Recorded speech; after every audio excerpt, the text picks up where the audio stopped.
Dan pola di dalam republik ini bukan pertama kali ketika agama itu dianggap sebagai suatu yang bertanggung jawab terhadap hal-hal yang kayak apa ya, separatis ataupun mungkin gerakan-gerakan yang berbahaya bagi kesatuan Republik Indonesia dan seterusnya.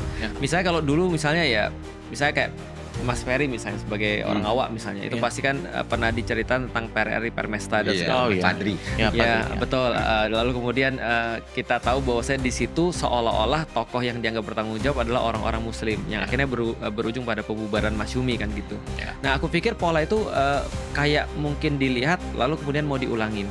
Yaitu adalah ada satu pikiran setidaknya ya yang menjadi sebuah, aku nggak tahu mungkin persepsi ataupun mungkin pendapat, tapi yang jelas mungkin ini disalahpahami menurutku. Karena kalau dilihat dari segi kesamaan, kalau tadi Mas Coki tanya tadi, kesamaan mungkin aku misalnya dengan Habib Rizik ataupun misalnya dengan Abu Bakar Bashir, mereka memandang bahwa Islam itu adalah sebuah agama yang bukan sekedar dalam tanda kutip agama, tapi sesuatu yang bisa diterapkan secara komprehensif di dalam kehidupan.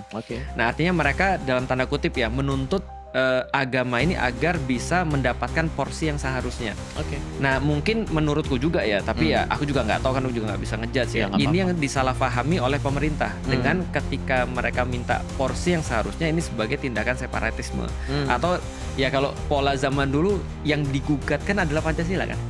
Yang dulu kemudian yang menjadi ramai itu kan asas negara ini apa nih? Apakah asas negaranya adalah Islam ataukah asas negaranya adalah Pancasila kan gitu. Karena yang waktu itu lagi rame dalam pembahasan di dalam apa ya, sidang itu adalah sidang konstituante adalah dasar negara Indonesia ini apa. Padahal kalau kita lihat sebelumnya lagi ada ada cerita Piagam Jakarta. Yang 7 kata yang hilang itu. Artinya Pancasila di zaman dulu yang disepakati oleh Founding Fathers Indonesia itu adalah ketuhanan dengan kewajiban melaksanakan syarat Islam bagi pemeluk-pemeluknya. Ada 7 kata yang hilang itu yang sampai sekarang kita nggak tahu nih, ini lubang hitam sejarah di Indonesia. Nah, maka kesalahpahaman ini akhirnya membuat itu terjadi menurutku sih.